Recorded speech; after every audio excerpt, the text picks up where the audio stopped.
Je vous remercie. Avant de répondre à ces deux questions, j'aimerais dire que je suis très heureux de prendre la parole à cette importante tribune qui se tient en marge des préparatifs des Jeux Olympiques de Tokyo, prévus du 24 juillet au 9 août 2020. Les Jeux Olympiques, comme vous le savez, sont l'événement spatial par excellence, puisqu'il focalise l'attention sur un lieu déterminé à l'avance du reste du monde. À ce titre, ce sommet représente pour nous tous une occasion opportune de discuter des expériences et de mettre en avant le potentiel que referme la ville haute comme Ishimamura dans le cadre de l'organisation de ces Jeux qui ont le pouvoir de changer le monde et notre avenir. Mais pour rappel, les Jeux Olympiques de Tokyo, vous le savez tous, se sont déroulés pour la toute première fois en 1964, ont complètement transformé le Japon, et ceux de 2020, j'en suis convaincu, seront à ne pas douter les plus innovants jamais organisés et permettront de favoriser une meilleure unité dans la diversité tout en transmettant aux générations futures le gage d'un succès outre-Atlantique. Donc pour répondre justement à cette question, quelles les valeurs de la ville haute pour la Guinée et quel aspect rend notre expérience personnelle de Ishimamura spéciale et comment il contribue aussi à créer des liens forts entre les citoyens des deux pays. Alors, je vous dirais au prime abord que l'île de Ishimamura présente des atouts majeurs, non seulement compte tenu de sa beauté spectaculaire, la solidarité agissante de sa population et sa connexion avec notre pays à travers l'instrument de musique que nous appelons le djembé, qui constitue un symbole de fraternité entre l'île et la Guinée. Et ce sur quoi, à Ishimamura, on peut vibrer sur les rythmes envoûtants du djembé. Le djembé, c'est cet instrument de percussion traditionnel introduit sur l'île par un célèbre musicien guinéen appelé Mamadi Keïta depuis les années 1994. Elle montre l'enchevêtrement culturel qui existe entre l'île et la Guinée. Ainsi, sur l'île, on peut apprécier des concerts tonifiants réunissant des musiciens de l'élite japonaise et guinéenne, toute chose qui s'est consolidée avec l'ouverture depuis plus de 23 ans d'une école de djembé à Ojima, qui est le fruit de la coopération entre la Guinée et le Japon.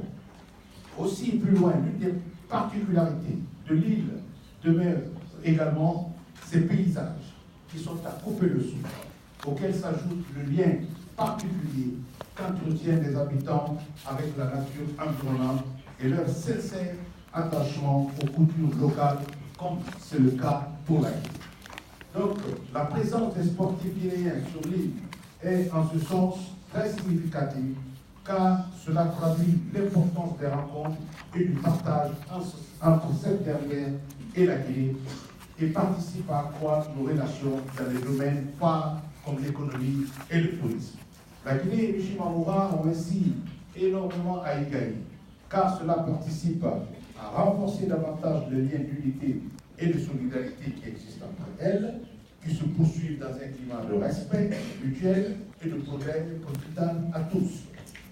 Les Jeux Olympiques, il faut le rappeler encore une fois, qui s'annoncent à grands pas et sont l'occasion de rappeler avec véhémence toute l'importance attachée à cette union solidaire entre les peuples qui partagent des expériences communes allant dans le sens du bien-être social.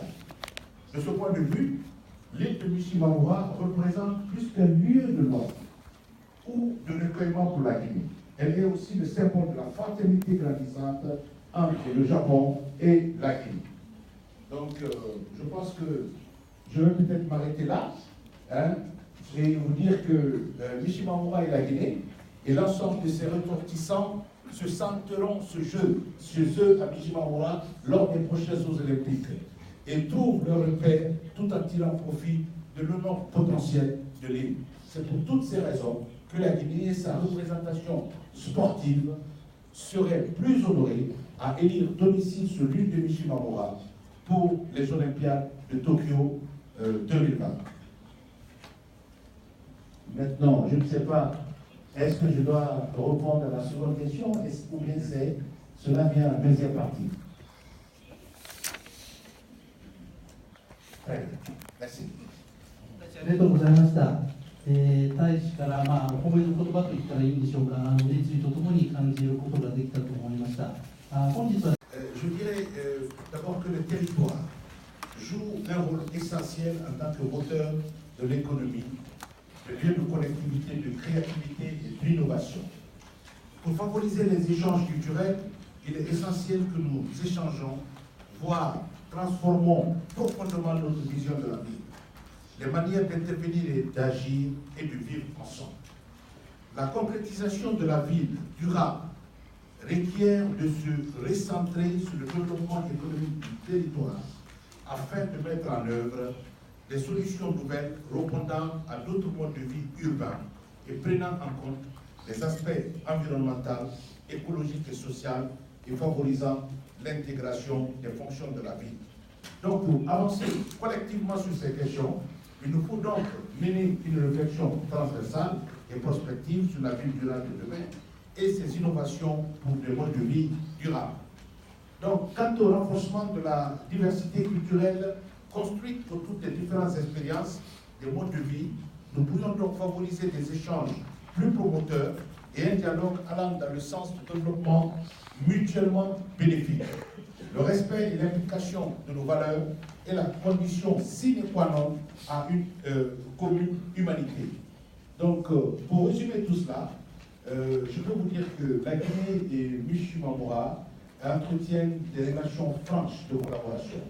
Ces relations ont été symbolisées à travers le lien entre un instrument de musique qui est le djembé et qui permet aujourd'hui à ces deux populations d'avoir une communion d'idées, une communion à travers la culture pour avoir des échanges directs entre cette ville qui est pourtant à des milliers de kilomètres de la ville.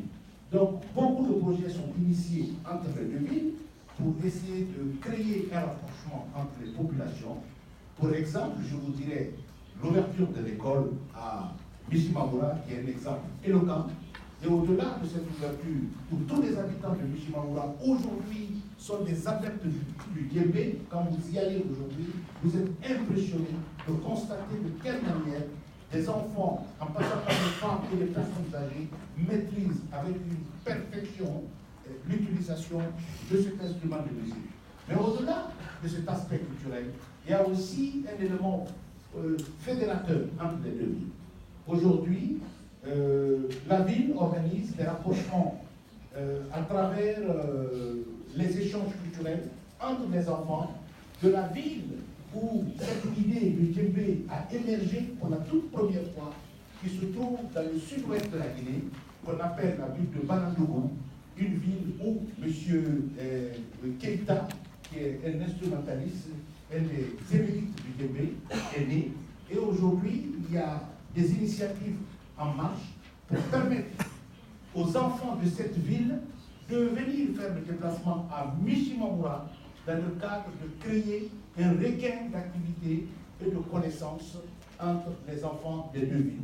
Donc c'est autant vous dire que les villes hôtes, non seulement elles participent à la solidarité, elles participent à créer un regain de fraternité, mais aussi elles rapprochent les deux peuples.